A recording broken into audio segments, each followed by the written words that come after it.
Kaixo, gu DBH bateko ikaslea gara. Gure proiektua, ikusten zuten bezala, zerrategi baten maketa da.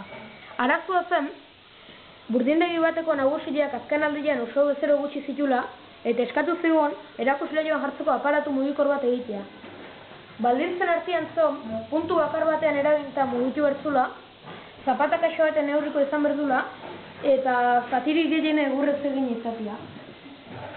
Gure proiektua ikusten zuten bezala zerrategi baten maketa.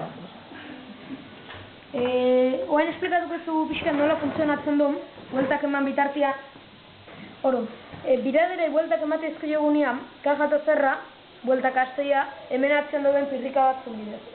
Geo, hemen pasatzen badego, aukentzen badego, hemendik ere bai, bueltak ematezko jogunean, eta ondo jartzen bada, abiadura aldatuko da.